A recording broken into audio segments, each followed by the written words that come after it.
Washington football. Woo!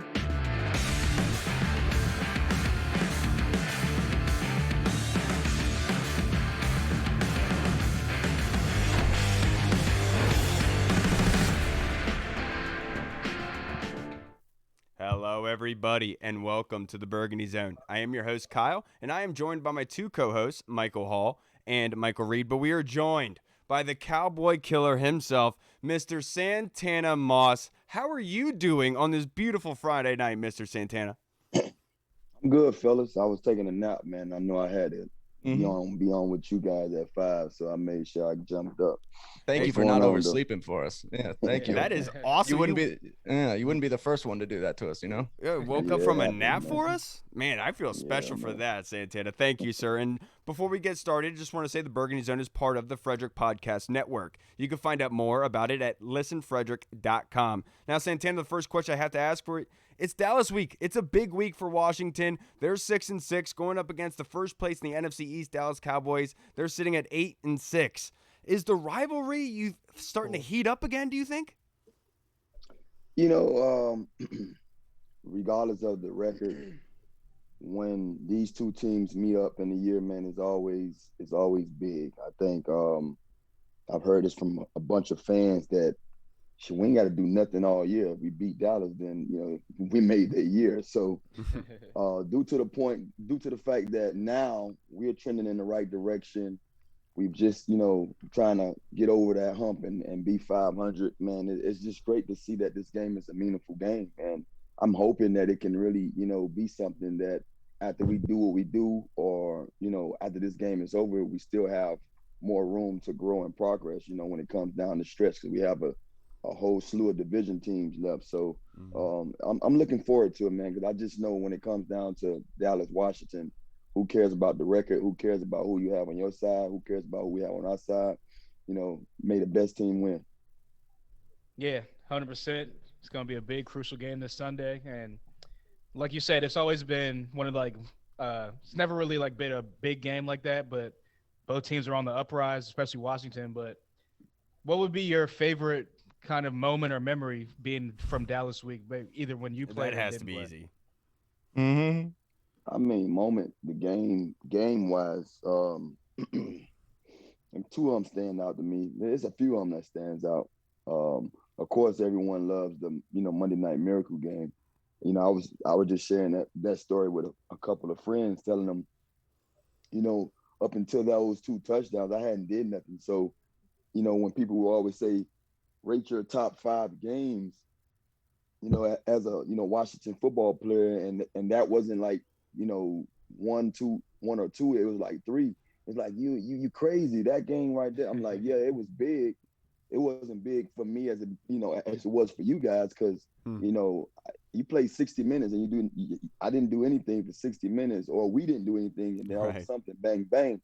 Yeah, that was big because we hadn't had a win there. That was my first year there. That was my first game against them, so I didn't understand the magnitude of the game. But I had other games that that stood out to me. But when it comes to just Dallas alone, that game has to be number one when it just comes to playing Dallas. Another one that stands out is '07 to go into the postseason. We beat them at home the same year that Sean passed, and we beat them by 21. I had a big game that game. I believe that same year in Dallas, I had a hurt heel the first time we played them in '07, and I end up,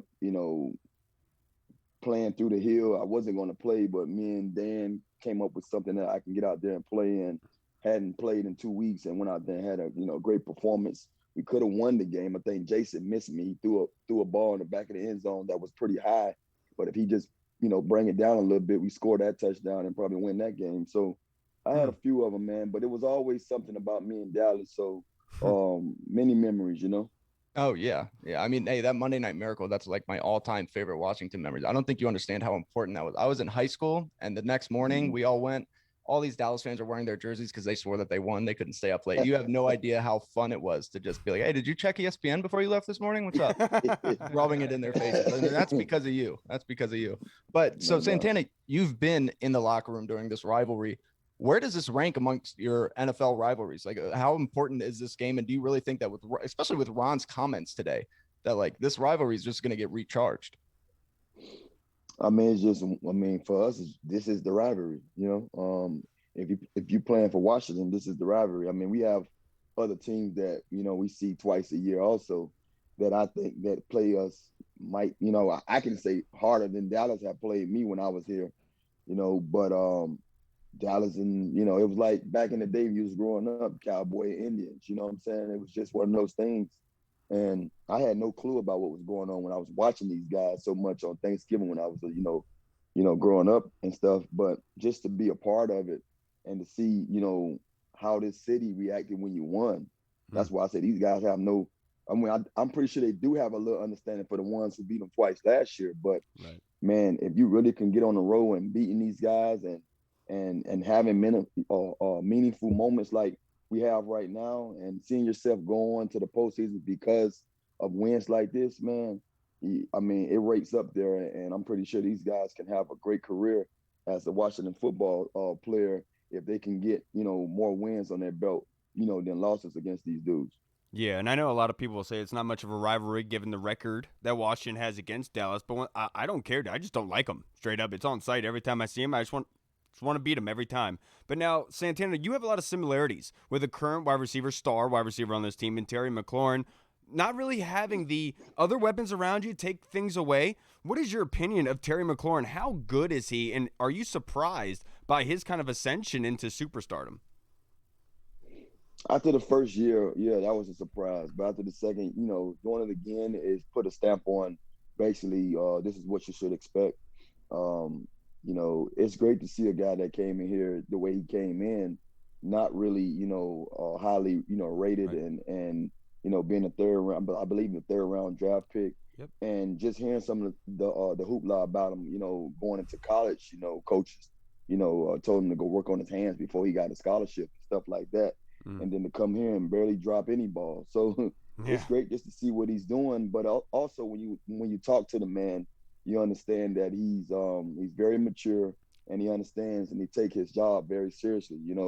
One of the things we get caught up in this game is that, even though we playing it professionally, it's a game. And we've been doing it for so long when you kind of get, you lose track of, hey, this is my job at the same time. Right. I never sat in that seat because I've always took everything I do personally and very serious. So when I look at Terry, he reminds me a lot of myself when it comes to that aspect of it, just knowing what's at stake and just knowing that, hey, I shall not be the guy that you point at when it comes to a letdown. I'm going to go out there and do my all.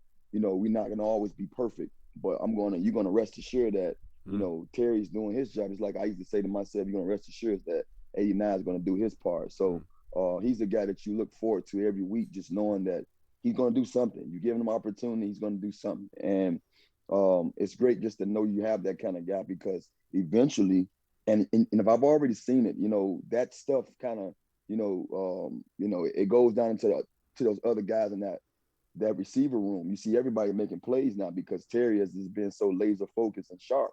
Now everybody want a part of it. So it trickles down to everybody. So I'm glad to see that he's leading that core, and it's no wonder why the other guys out there performing the way they are too. Yeah, 100% agree. And hopefully, like you said, we get a big performance from Terry this weekend. Hopefully, he puts the burners on Trayvon Diggs again, like he did last year. But looking forward to this game on Sunday. These past four games, Washington on the win streak. They've been controlling the clock, running the ball very well. What do you think is going to be the key to this matchup for Washington to come out with a W? Time of possession, you just said it. Time of possession is key.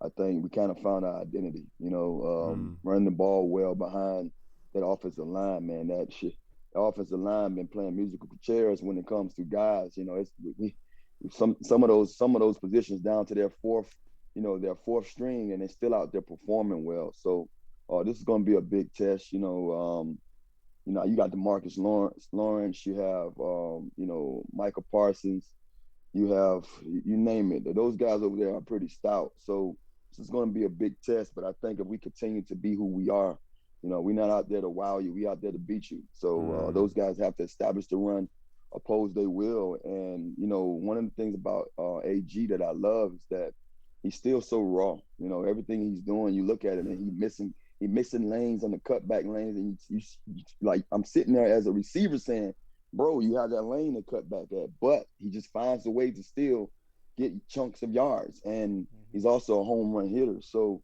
don't get him started. You know, I want to get him started, but I'm saying for those guys over on the other side, don't get him started, because you get him started, man, it'd be a long day for you. Right. Yeah. And now, like we talked about, you've been a part of some of these huge rivalries. The last month of the season, the last 5 weeks, kind of unprecedented territory with Washington having 5 division games. I mean, they faced the Eagles twice, they faced Dallas twice, they faced the Giants, and that's to wrap up the season. If you're a player, how excited would you be knowing that like these 5 games and you're pushing for a playoff spot, that's against your biggest rivals in the entire league? What does that help get you up in the morning, or do you just stay focused and it's just another game? Yeah, it's just another game, but it's so pivotal. Right. These games are like so pivotal, my man. It's almost like you can't blink. You can't make a mistake. And, you know, you can say it could be a gift and a curse, but at the same time, you know, it's great to know that, you know, you have so much pressure on you, because now this is when, you know how they say pressure either bust pipes or make diamonds. And so we got to see what these guys have. You know what I mean?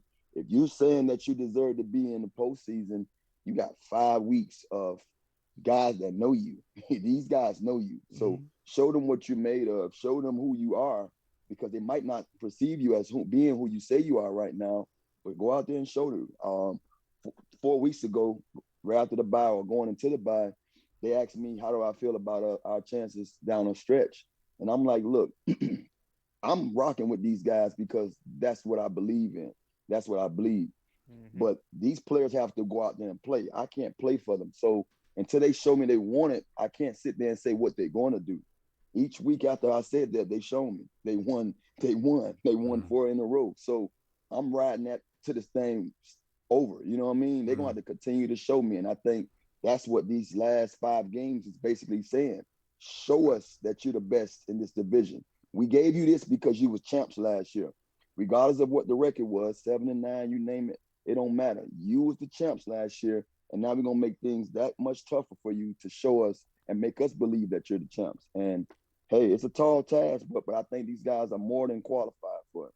Right. Speaking of that, Santana, real fast, how much would we have to raise or pay you to be able to come out and just play these last 5 weeks? You know, take some of the coverage off of Terry, help us out a little bit, especially this week. Man. No, I ain't got it in me, man. I mean, I'm enjoying these days as being a spectator. Hey, I'm right there with you. And this weekend, the Washington football team are hosting a great charitable event, the Toys for Tots. Everyone knows it. So if you're coming to the Dallas Cowboy game this weekend at FedEx Field against the Washington football team, bring a wrap present to bring and drop off for Toys for Tots. It's a great charity event. And speaking of FedEx Field, Santana, I'm not trying to ruffle any feathers or anything here. I'm just genuinely curious, because you were one of probably the most important and recognized people that was the connection with Sean. And earlier this season, the Washington football team had announced the retirement of Sean Taylor's jersey number. Officially, 21 is now officially retired. What was your opinion on that? Because if I'm going to respect anyone's opinion on that ceremony, it's yours. Yeah, I was more than happy to answer this question, for you guys, because I feel like, who am I to have an opinion about something that I feel like that was finally done. I care less about timing. People get so caught up into when, how, where it's done now. You know what I mean? At the end of the day, you can't be perfect. There's so much going on. COVID, changing the team name. Who knows when would be the best time? Probably we should have did it when we were still the Redskins. Who knows? Probably we should have did it and warned everybody a little, a little earlier. Who knows? But you can't get caught up in that stuff. Everybody's looking for that snippet to really have something to say about something and give it more light than it needs. I think it was great that it was done. I'm pretty sure Sean's family is more than pleased. And Sean is up there in heaven looking down on us, man, knowing that at the end of the day, man, he left a legacy behind that we will always remember. So at the end of the day, man, I'm more than happy that it's done. And I'm not big on, nitpicking at things because of what I might want it to be or what should have happened. It's done, and that's all I can be pleased with. You're the man, Santana. Yeah, I mean, couldn't have said that any better, honestly. And speaking of another player that you used to play with, RG3, I know he made the announcement about the book he's going to come out, the tell-all book. I think it's called Surviving Washington or something like that. Yeah. What are your thoughts on that coming out? I I mean, I don't know, man. I'm not sure. I'm not sure if it's gonna come out now. All the negative, stuff that's been said. So I don't know, man. But gotta be careful. I'll be careful. I'm me as a guy. If I'm gonna bring something out, man, it's gonna be about me. I can't talk about what's going on. I don't care. I don't care how touchy it is. I don't care how much it needs to be said. If it's not something that I'm gonna address when it's going on, I ain't bringing it out now. I'm pretty sure people might want to sit here and say, yeah, Tanner got something negative to say about RG. Never, never about anybody, period. You know what I mean? I care less about the next man. But I'm always, regardless of what people might view our relationship as, we still cool. Even when I spoke my truth or spoke my piece about what I did, about the Shanahan situation. I bumped into RG before after that. And, I wish the best for any and everybody, man. I'm always been that guy. I want to see you do well. So I'm just hoping that whatever RG puts out there, man, is something that he can live with and that it's nothing that's going to, give him the negative publicity that we've seen already. I hope it's more positive than it is negative. And I'm just hope the best for him, because I'm pretty sure I'll probably read a couple of lines. I might have to get the audio book because I can't, my attention span, don't allow me to read books that long, man. So I'm the same way. I listen to it if he got the audio book, man. But it's just touchy topics, man. I'm not big on because I don't want to ruffle any feathers, especially nowadays, man. Everything is so sensitive, man. You got to make sure that stuff about you and that's only you. So I think he mentioned saying that, he's going to talk about himself. So, it's going to be interesting, but he's got to be careful, got to be careful. 100%. And let's touch a little bit more for Sunday. Taylor Heineke, as everybody knows, started off the season. He played all right. Then he went through a little bit of a slump. But lately, it seems like this guy has just really rallied the team around him. He's got a certain type of swagger that really just it seems to really just get everybody's attention. And all the players really, really seem to like him. What have you seen from him? And do you think he could end up being Washington's franchise quarterback? It's a great question. Who knows? I think these games right now are basically his games he can hang his hat up on, Yeah. I mean, honestly, who would have thought this going into the bye, after the bye, we was going to see this kind of performance from Taylor Heineke week after week. But I also can say this, collectively, this team, offensively and defensively, have started to play together, have started to gel together. The coaching staff has started coaching these guys, and these guys have started to pay close attention to what they're being assigned to do. You can give that a lot of credit too. What stands out to me offensively that we're not asking for Taylor to go out there and win the games. We got a great running game that's behind him that he can lean on and hang his hat on. And now he's not throwing the ball 40 times no more, So that's something that should have been done earlier. But like I say, you have to find yourself. You have to really know what you have. And we had a bunch of hiccups early in the season on both sides. So I think when everybody got a chance to regroup and just, get a breath of fresh air, exhale a little bit, they came back with a different mindset. And now you're starting to see this team be a team. So, you got to tip your hats off to those coaches who allow him to be efficient, that he's, because he's playing on the level that he wasn't playing at. And that's not just because of him, it's because the staff and what they're putting up around him. But it's great just to see him playing the way he does. I definitely believe that he has the eye of the tiger and the heart of a lion. You know what I mean? They say it all the time. I mean, he goes out there and he just gutsy, man. He make a bad play and then go out and give you 5 or 3 to 5 good plays. So it's great to see this guy will himself and will the team into these wins. And he really has a chance to really say, hey, you don't have to look too far. I'm right here.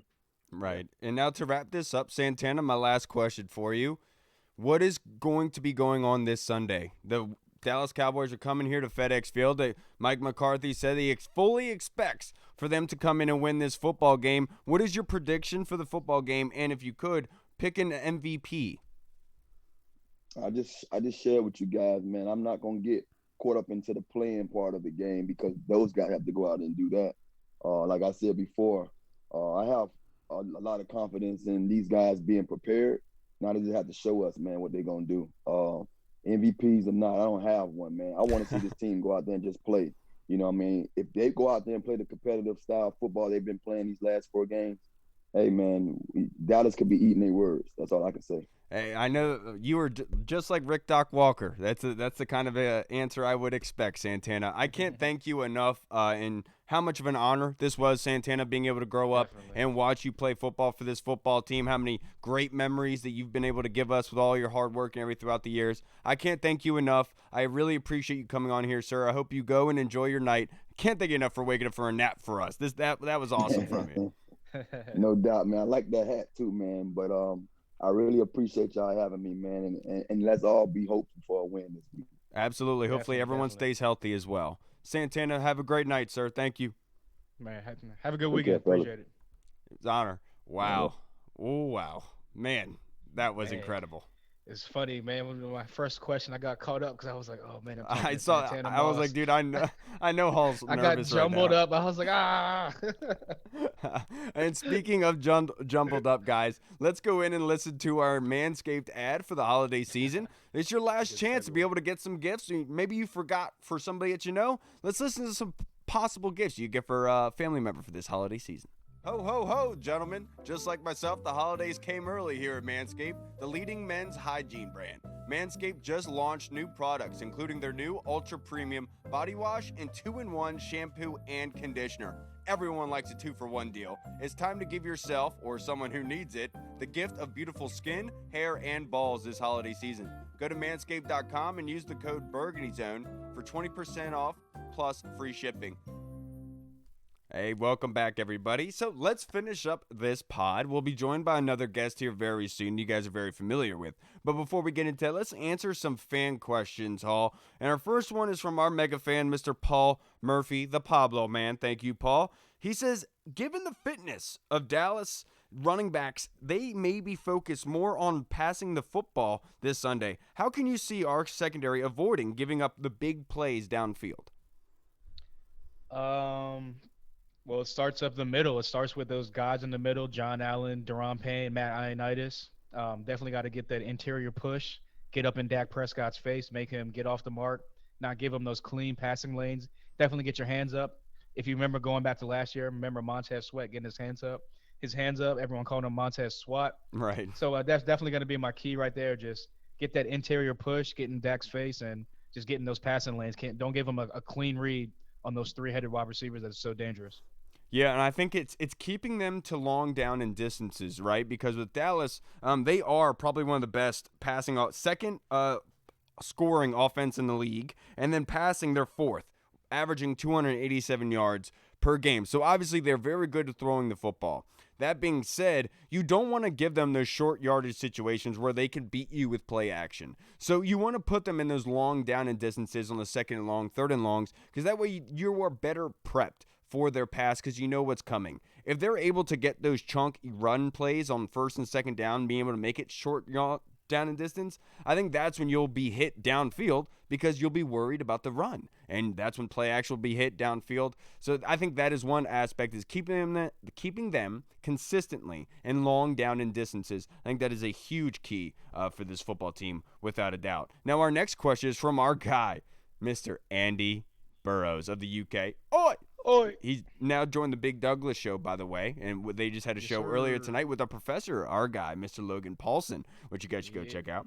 But his question is, being a longtime fan, how has this rivalry, in your opinion, changed over the years?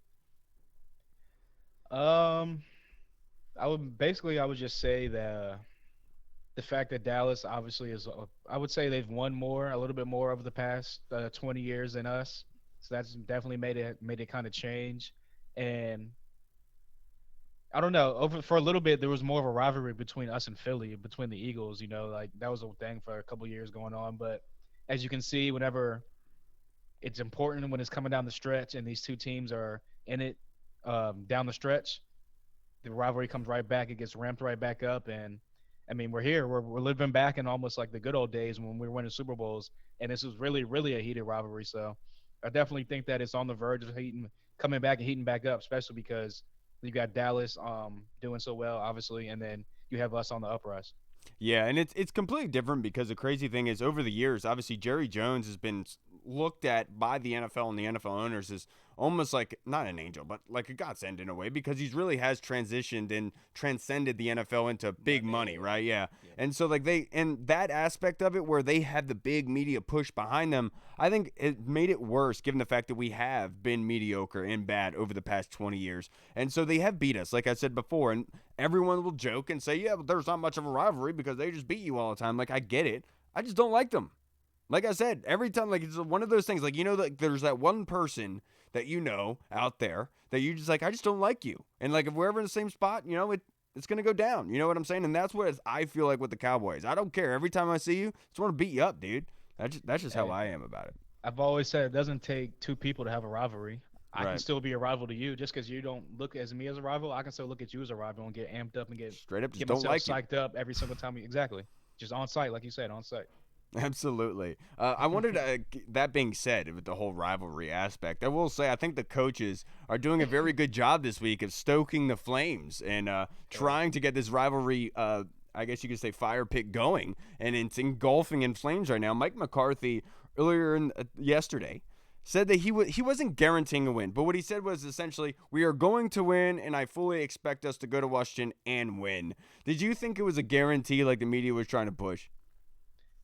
No, because I actually saw the whole clipping before it all got pushed all over the internet and over the media and stuff like that. So I definitely get what he was saying. I mean, look, I don't have a problem with what he said, honestly, because at the end of the day, do you want to put it out there and portray to the media?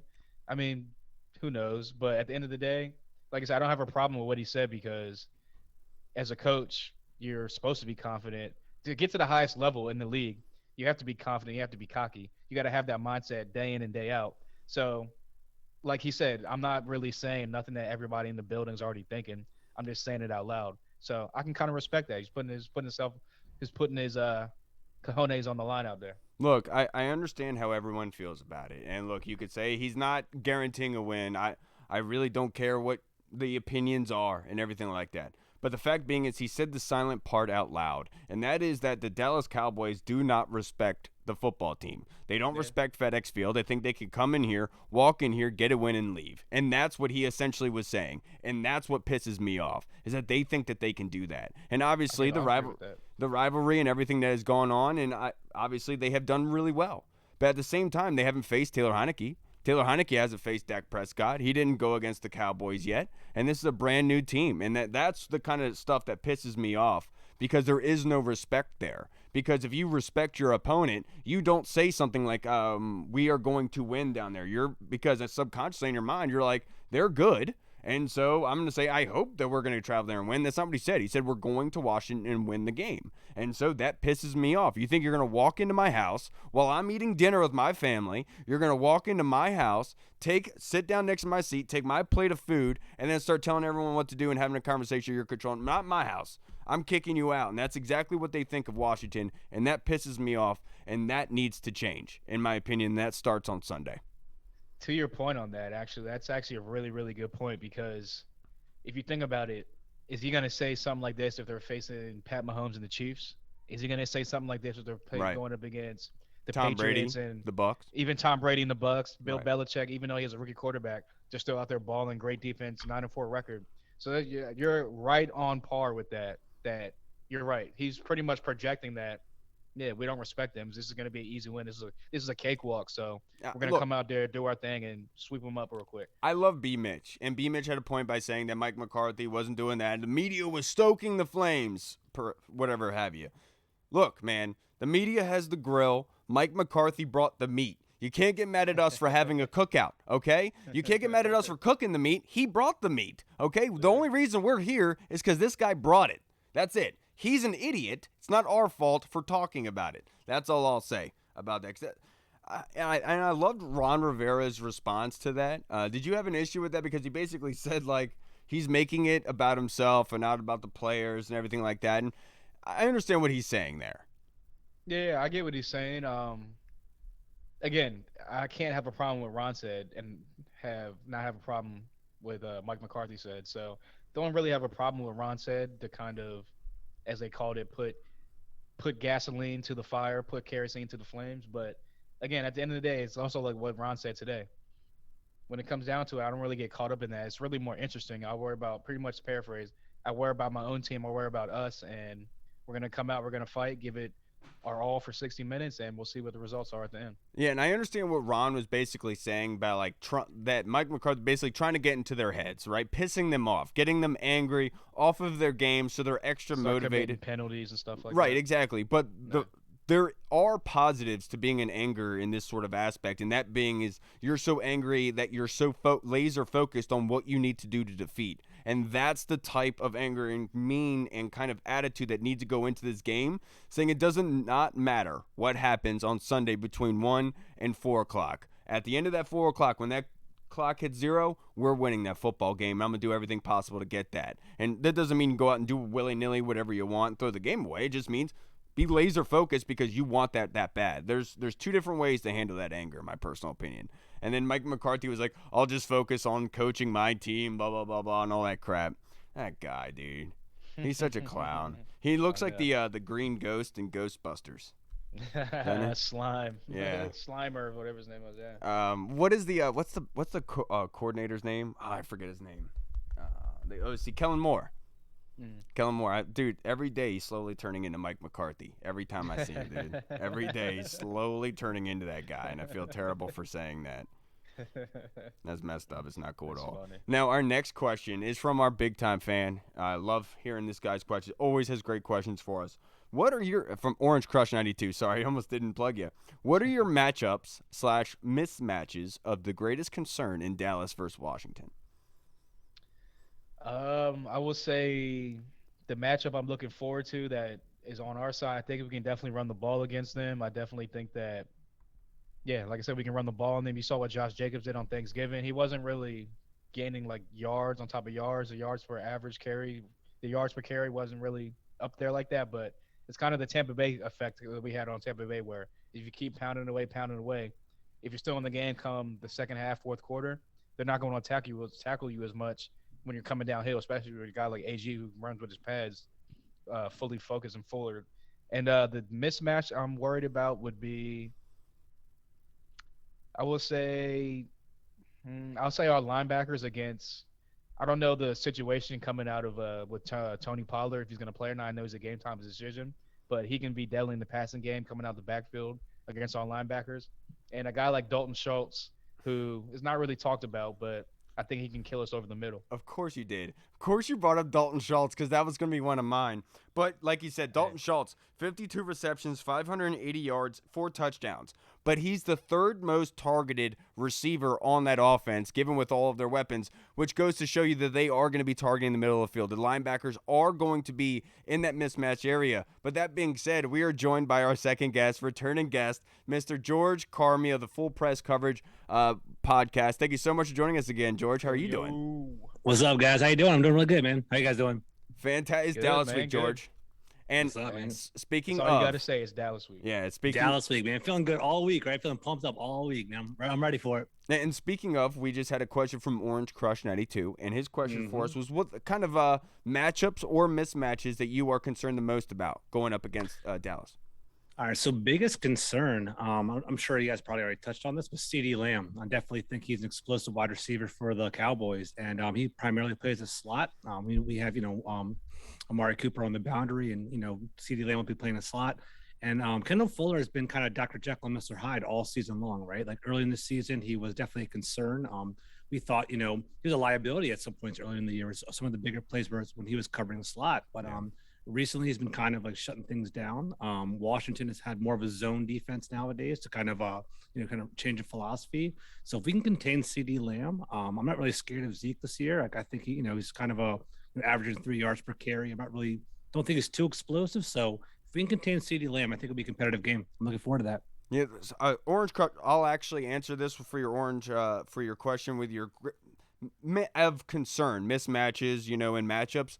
Mine's going to be our pass rushers going against Tyron Smith and these tackles, because getting after Dak Prescott is going to be the greatest concern. I know it's been noted that his running ability has not been there this season. He just is not running at all, abandoning the pocket. So getting to Dak Prescott is going to be the biggest concern in stifling that offense. Like you said, George, about CeeDee Lamb, I agree with you. He's their leading receiver, 57 receptions, 829 yards, and 6 touchdowns so far this season. And that's not even including Amari Cooper, who's also there on the other side. So if you want to stifle this passing attack, the first way you got to do it is by getting to Dak. And I think the biggest mismatch that I'm concerned about the most is those pass rushers, Casey Tuhill, Shaka Toney, being able to get to Dak Prescott consistently enough in order to force them off the field.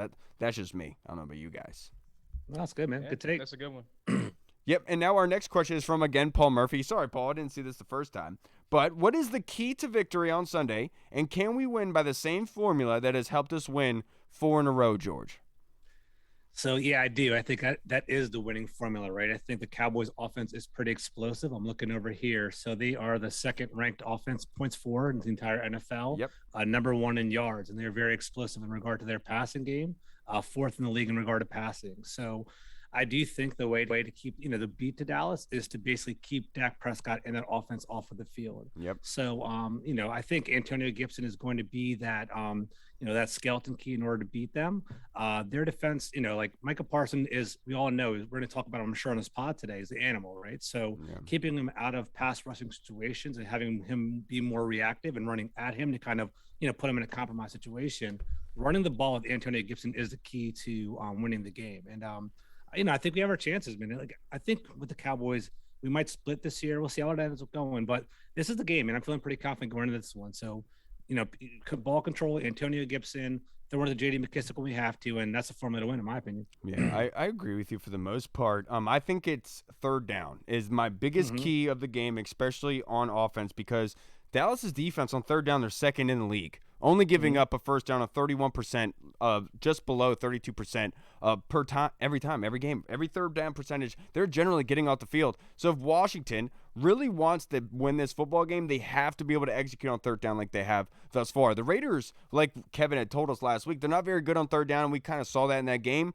They're second in the league, Dallas is. That's a big test. And so if they can win on third down, if they can extend the chains, keep Dallas's offense off the field, I think that's the key to winning this football game. What do you think, Cole? What's your key to win? You guys definitely gave some good ones. Mine's going to be the red zone. I definitely think that if we get inside the 20s, we got to punch it in, and we got to at least come away with 3 points. Say if we have 5 red zone trips, we got to be at least 60+% in the red zone on Sunday. That's at least 3 times in the red zone. We got to come away with points, whether it's 2 touchdowns and a field goal. I don't know about 3 field goals. That might be kind of but that also bleeds into you guys' point where if you get like field goals every now and then, you got to have ball control. You got to be able to run the ball. You got to be able to convert on third downs, like you said, Kyle. Keep their offense off the field. So definitely all 3 of us kind of tied together, but I'll go with definitely the red zone is my key. Yeah. And now our next question is from our guy Meast21, Brandon Reinbold. Thank you so much, Brandon, from the Discord chat server. And he wanted to ask our favorite Demaryius Thomas memory. Rest in peace, Demaryius Thomas. Passed away last night at 33 years old. Everyone knows him from the Denver Broncos and those Peyton Manning years. Absolutely terrible. Too young, passing away at this age for health concerns. I don't think anybody really knows what was going on, and nobody really cares. But what is your favorite memory, Hall, of Demaryius Thomas? I mean, it's probably going to be the same as everybody else's. The Steelers playoff win, right? It's just so like special to me because obviously Kyle, Gavin, our boy Gavin, huge Steelers fan. Just like he's like an obnoxious Dallas fan, but he's a Steelers fan. It's like really, really annoying. They're always together. It makes you not want to root for the Steelers, even though the Steelers are like a pretty good team to root for. But right. I digress. That's the reason why I hate them. We're in the bar. Yeah, we're in the bar, like one of the local bars at the time, where like everyone used to go to watch the game on Sundays. And yeah, it was the Denver Broncos versus the Pittsburgh Steelers. Still to this day, the fastest win in overtime in NFL history. And that's because of obviously Tebow. And really, it was because of Demaryius Thomas outrunning the whole Steelers defense. And like I said, I had Tebowed on my boy in the bar. It was a great time. So that's definitely my favorite memory. Yeah. Do you have any different one, George? I think we all have the same favorite memory of Demaryius Thomas. That's what I would have said too. But one thing I do remember about Thomas was he just looked like a badass player, right? He was one that just go across the middle. He'd take those hard hits. He'd run block. he's kind of that Pierre Garçon kind of mold, in my opinion. So like I definitely just always viewed him highly, and he was him and Peyton Manning definitely peaked together too. So I said it on the Twitter the other day. Broke my heart. Really good player, 33 years old. I'm older than that, so it's definitely kind of sad to kind of see that. So. Yeah, and I don't think he's a football killer. Yeah, and I don't think he ever got enough respect and credit for the fact he came from Georgia Tech, just like Calvin Johnson. And Georgia Tech was running like the Navy offense, like the read option. They weren't even throwing the ball that much, and he goes in the NFL and does what he does. That's a lot of credit to him because obviously he didn't get a lot of run in college doing that. But before you got on, George, we kind of talked about the Mike McCarthy comments of guaranteeing a win, you could say, or expecting a win versus Washington. That's one of Brandon's questions. So I was going to ask you your thoughts on Mike McCarthy's comments and the kind of back and forth that's going on, the kind of shade that's being thrown between each coaching. First of all, I love it, right? Me too, yeah. I love it's by design, right, George? It has to. Yeah, 100%. There's got, maybe Jerry called Dan, let's hype this game up and get some ratings this week or something. I love it, man. I think it's fantastic. I played football, growing up in high school, and I was like, you know what? If the other coach talk trash about my team, I definitely would have been up for this game. So I love the fight. I think Mike McCarthy overstepped his boundaries, shouldn't have said anything. So I think Washington's going to be ready to rock and basically be pumped for this game. I think Ron Rivera was kind of savvy and shut it down in a very professional way. He's like, that's interesting. It's not really important. So we're going to, he put the game. He actually said Mike McCarthy made it about himself instead of the actual player, which I like that. So it's kind of like a backhanded insult. I love that, which is fantastic. And then, Jerry Jones took another step today, saying that the Cowboys are going to, overrun the stadium, and we sell all our gear in DC. So he also said besides Texas, I think the second biggest of the fan base of Dallas is biggest market is DC, second biggest stronghold. So disrespectful. So that got me pumped up. So I'm ready to cheer on Sunday, man. I'm ready for it. So I added flavor to the week. So I'm all about it. It's all good. Yeah, I'm right there with you. I'm still pissed off. Honestly, the thing that pissed me off the most wasn't Mike McCarthy. It was Jerry saying that. Jerry Jones pissed me off the most. Yeah. I agree with you on that. 100%. Right. No question asked. Dude, my God. Yeah. I love to see that guy unhappy. I can't wait. Because he's partially right, too, which kind of pisses me off. I know. And that's what I was literally about to say. Like, you know why it pisses everyone else so much? Yeah. Because it's sadly true. And that's why it's just like, It's only because Jerry's pissed off just because they have more Dallas fans show up to our stadium than they do theirs every given week. That being said, though, next question from Brandon is, what's the realistic chance we win out the rest of the season? The next 5 games, which is against Dallas, New York, Dallas, Philly. Am I missing one? New York. It's Dallas, New York. Dallas twice. Yeah. And then Philly to end the season. Sorry. Flip it. Yeah. No, flip it. Philly, New York. Dallas, Philly, Giants. Okay. What happens. Yeah. When we ask, you can go ahead, sure. I think we're honestly, in regard to going 5-0, I don't think that's going to happen. That'd be a 9-game winning streak to end the season, and honestly, if that happened, it would be the greatest season of my life. I'd love watching this year. I think during the RG3, we won 7 in a row. Yeah, that whole 2012 magical season. I do kind of see us going 3-2. I think that the Giants are going to punt week 17. I know everyone's like, the Giants are going to play us hard and they're going to be a spoiler, but I just think there's too much to lose for them. They are right now sitting at the number 6 overall selection. Why would they jeopardize anything just to kind of spite Washington? So I kind of chalked it up as a win. Maybe I shouldn't be saying that now, but I do think it's going to be a win. And I think we're going to, win, maybe 3, we're going to basically maybe sweep the Eagles. It's going to be a kind of a going back and forth, maybe split with the Cowboys and Eagles. Percentage chance that they win out. What, 0 to 100? 10%. I'm not really confident about it. Yeah, not really confident about it. What do you guys think? What do you think, Hall? 5 games. I'll go 5%. I mean, I would love for them to do it because that would be the first time in my lifetime that they won over 10 games in a season. So that would be awesome. But like I said, I just think that I'm kind of on board with you where I think we go 3-2, maybe possibly 4-1, depending on how one of those Eagles games goes. But going out 5 in a row to end it, 9-game winning streak. I mean, at that point, you might as well book us for the Super Bowl. But we'll be hype. It'll be awesome. But seriously, I think that we go 3-2, 4-1 down the stretch. So I don't think we can get all 5. I think the percentage chance is high. With this football team, with everything going on, with everything that they have gone through to this point, they're going to be getting healthy here soon, getting Montez Sweat back, possibly getting Wes Schweitzer back as well, and then Tyler Larson getting back, and then Logan Thomas might be ready in 3 weeks. So I think the percentage chance is high. They shut him down for the season. Not Logan Thomas. I'm sorry. I wasn't. Who was I thinking of? I don't know. Who Well, I was Logan thinking Thomas, honest, I was reading an article today. They basically said that they're leaving him on the active roster because they could bring him back in the playoffs, which I thought was kind of interesting. No, that is very interesting. Yeah. But I will say, I think the percentage chance is high because Terry McLaurin accounts for 10%. Taylor Mm-hmm. Heineke accounts for 10%. Ron Rivera accounts for 10%. Jonathan Allen accounts for 20%. Okay, so I'll put a 60% chance on it. I'm not even sure if that's the correct math. I don't care. I'll put 60 on it, Brandon. There you go. The next, last question from Brandon. I'll go to you, Hall, for this one. Last one, score prediction for the game. Actually, no, we'll save that. No, we'll save that for the end. I'm sorry. I should have read that first. But let's go to Big Tony's question. Tony Shivers. Hall, thoughts on our O-line stacking up against Dallas's D-line, especially with Randy Gregory and Lawrence slated to come back? Yeah, it's going to be the first time that all three of them are going to be on the field together since week one, healthy together since week one. So Yeah. definitely going to be a tough matchup. You saw what they did week one to Tom Brady. He didn't really give him fits, but they were getting a little bit of pressure on him here and there.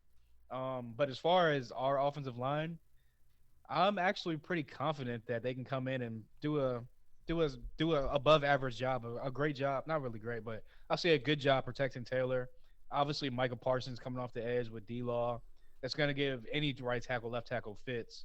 And I fully expect Taylor Heineke take a couple hits, be on the run, pull a Max Crosby and get out of the sack here and there. But, yeah, I would definitely think that our line stacks are pretty good against them. Yeah, and I know that Michael Parsons had comments earlier in the week saying it was going to be not hell, but it was going to be really rough on offensive lines with all three of them rushing and everything like that. But, I love to say, everyone has a plan till they get punched in the face, till they get punched in the mouth. Yeah, and run the football effectively. As long as they are in short yardage, third downs and stuff like that, they're going to keep them guessing, and they're not going to be able to rush the passer like they can. They're really good at running the football. You're rushing the passer. You're absolutely right. But guess what? Offensive linemen also had that violent streak in them with Charles Leno and stuff, being able to run block like Eric Flowers. Having dogs on the offensive line like Brandon Sheriff, Eric Flowers like that want to inflict their will, I love their chances just because I just love the guys in the locker room in this team, dude. I just feel like they're gelling. I just love everybody. I'll take them any day of the week and twice on Sunday. Mm-hmm. George? I'm with you, man. I think Matt Skoda did a really good job with the offensive line. He's definitely provided to Heineke some protection and some time behind the pocket. I think it's going to be a really run-heavy offense. I think the worst case scenario for Washington this week would be if we turn the ball over, if we get down big early. That's going to be the big formula that really messes us up pretty bad. It's going to be interesting with the whole Lawrence and Gregory mix with Micah Parsons. I was reading today that they might actually move Parsons more back to middle again because now they have those two pure defensive ends. So that might be a mistake. And Parsons was a maniac on the edge, so I'll put him back in the middle linebacker. So we'll see with that. So one big thing that I think is important is run the ball. We've been kind of focusing more from like a power type of offense, run offense, to a zone offense now, so zone running. So definitely put Curtis Samuel in motion, do a little zone rush right up the gut, and kind of catch him off guard and get those nice interesting angles and blow up the field. So we'll see. So I'm not too scared. The offensive line has been my surprise. It's my surprise unit all year long. I'm very happy with them. Yeah, I totally agree with you on that aspect. Now, our next question before we get into our predictions for the game is from the Colonel himself. You saved the best for last. And his question is, I'll go to you, Hall. Without Dak Prescott last season, the Dallas Cowboys could not or did not take advantage of all of their offensive weapons. Is he their Achilles heel? If he's out, are the Cowboys marginalized? Oh, 100%. You saw what that team looked like without Dak Prescott behind there running the helm. The offense is just completely stifled. So he's definitely the key to their team, just the whole entire team, because obviously with them being an explosive offense, they can definitely bleed you out down the field slowly, give time for that defense to get some rest, give time for those pass rushers to get rested up, look at the tape, look at the film, and then come back and attack you on the defensive side of the ball. Like George said, they can get you down early because their offense is so powerful. And then, again, defense just pins their ears back, attacks the quarterback or the opposing quarterback. So I don't remember the original question. Basically, what the Colonel is saying, and I totally do agree with, is that Dak Prescott is literally their entire offense. Oh, yeah. And So, being able to take him away from their offense, you're going to be put in a very good position and to be able to win. But you have to be able to take him out, and that's the biggest issue with Dak. And obviously, his escapability is something that has really cost us games in the past. and he's not doing that as much recently. So hopefully we keep in our rushing lanes, collapse the pocket around him, and suffocate them to death, because I absolutely believe you're right, Colonel. They're very different than us, where if we lost Taylor, I don't think that's end-all, be-all. We can still win some football games the way that we're built. Dallas, on the other hand, if you take away Dak Prescott, they're a top 5, top 10 pick, in my personal opinion. What do you think, George? I agree. I think Dak Prescott really is a great quarterback, right? He's number 6 overall in the league. I hated him for so long, and then he forced it out of me that I had to respect him. He just forced it. Yeah, like I don't like Zeke Elliott. No matter what I do, I can't like Zeke. But for some reason, Dak Prescott just comes off like a good player, respectable. I don't really hate on him too much, right? It's the makeshift tank top, crop top thing. Yeah, like 5 nose rings. I'm not really feeling. See, Chase made it look cool. Zeke, no. Yeah, exactly. But so Dak Prescott, he's definitely the maestro for the offense. I think he definitely is a good ball distributor. The key to beating him is to put pressure on him. I'm actually looking at my PFF over here on the left. When he has a clean pocket, he has a passer rating of 114. When he's pressured, it drops down to 66, which is actually, obviously pretty low. When you compare it to Taylor Heineke, he has about a 75. So Dak Prescott really dips almost half of his ratings when he's under pressure. Earlier in the year, Dak Prescott had a calf strain, and that's basically why he missed a game or two. So he's not necessarily the biggest scrambler anymore. So we do have to kind of put pressure on him and get after him. And I think just going zone is going to help us out a lot too. We're going to kind of keep CeeDee Lamb from getting these explosive plays. And then when you play a man, you basically turn your back to the quarterback and they have time to run. But now we have a zone, we can kind of corral Dak Prescott too. So I think our whole formula of like playing defense like this is kind of containing everything and just letting our offense dictate the pace of the game. So, Dak Prescott's he's a good player, but we can get him. I'm not really too worried. We got it. I agree with you, brother. Now let's finish up this episode, guys. Let's get our predictions for the game on Sunday. It's Dallas week. They're coming to FedEx. It's a huge game. Washington is 2 games back, and obviously the Cowboys are 2 games up. Washington could really dictate their future here, Hall. Are they going to win the football game, and who's the MVP? Oh, man. So I definitely think that it's going to be a low-scoring game. I definitely think that the defense is going to come out to play. They're going to be fired up. Hopefully FedEx will be rocking with a lot of burgundy and gold. But key the booze, because I do think that we're due for a loss. I think it's going to be a hard-fought game. I just think that I put this on Twitter too, that my one concern for this whole entire game is that Taylor Heineke for the first couple of games after the bye week, great football. He wasn't throwing those YOLO balls, those almost pick 6 balls. And then the past couple of weeks against Seattle and against the Raiders, he's definitely thrown a couple of YOLO balls. Definitely a couple of balls that should have been pick 6s. Definitely against the Raiders, could have been a game ender right there. Yeah, the same drive as a field goal, but I definitely think that he gives one up, unfortunately, and that's going to be the kind of the game shifter. Maybe it's a 3rd or 4th quarter pick late, and that'll give them a go-ahead. Unfortunately, I'm going to go with Dallas in this one. I'll go 20-16. You smell that? Boo this man. No, you smell that? I smell. That's what I smell. Washington's winning this. They're winning this 23-20. Obviously, we have already made a huge point to say that this is the second scoring offense in the league. They obviously do really well. One thing that is not said, they average 35 points at home. They only average 23.3 points away. That's a 12-point differential right there away. That reason is why I'm going with Washington 23-20. Plus, it's the heart aspect. We got to assert our dominance. Just like that dude in the stands against Seattle, pushing Gerald Everett out of the stands. That's what we got to do to the Cowboys this weekend, dude. We got to make sure they don't. This is not your place. You're not welcome here. We don't like your kind around here. Dave Chappelle style. Clayton Bigsby, get out of my house. I don't like you. Washington wins 23-20. Taylor Heineke is the MVP. What about you, George? I'm with you, man. Heineke. I think it's going to be. I think it's going to happen, man. Like, I think I'm not necessarily a homer, and I'm always pretty objective. But for some reason, I got a good feeling about this game, and I think we're going to win this one against the Cowboys. Maybe lose the one in Jerry's world, but I think it's going to be a high-scoring game. Believe it or not, I think we're going to give a couple big plays. I think CeeDee Lamb's going to get behind Fuller one time. It's going to be, I think we're going to fall behind, honestly, and it's going to be one of those games where it's like, you know what, here goes the game plan. Let's just let it sling, right? And I think Heineke is going to be. So we're going to be down 22-25. Heineke get the ball. He's going to come down the field, 29-25. We're going to win the game, the final drive. one thing I do like about Heineke is that maybe not perfect, but he has that clutch factor, man. Kirk Cousins, he'd be scared. He'd be kind of like, when he has the ball in his hands, you don't think he's going to take it down the field. But I do believe that with Heineke. So that third down ball that he threw to Terry last week when he had that rusher right in his face, he's made that multiple times. It's like that throw. That's what gets you. You know, you're just like, wow, how do you do that? Yeah. George, I can't thank you enough for joining us again, brother. This is going to wrap us up for this show, everybody. This show episode was called This Is the Way. And obviously, that's the kind of sentiment that needs to be said with the Washington football team. You know, we are like a sacred race. You know, we are considered old, like a myth. It happened so long ago that we were successful and dominant that everyone thinks it actually didn't happen. We're here, baby. It's asserted. Let's start it this weekend. Thank you, everyone, for tuning in. Thank you for your questions and submitting them this weekend. Remember, if you're going to FedEx Field, go for Toys for Tots. Bring a wrapped toy, a wrapped present for a young kid.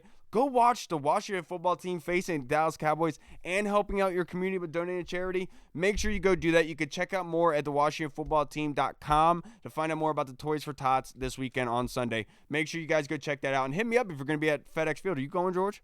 I am, dude. See you there. Heck yeah, dude. I'll see you in the lot, baby. All right, everybody. Good. I'm Kyle. Shout out to Santana Moss. I'm Hall. Yes, sir. I'm George Carmi. Take care. See you guys around. All right, buddy. We'll see you guys. Washington football. Woo! Hey, what's up, everybody? It's Kyle. I just wanted to say thank you so much for watching, and if you liked what you saw, make sure you hit the subscribe button and the notification bell. That way you get notified when anything new is uploaded to the channel. Also, we just launched theburgundyzone.com. You can go there and find all of our latest news, articles, and the latest episodes that are uploaded. Again, we also have the Discord chat server, where all of our VIP folks are in, like Andy Burrows, Scott Hartley, Sergio Martin is in there as well. Don't miss out on the Discord chat server. Go and check that out. Until next time, everybody, Washington football. Woo!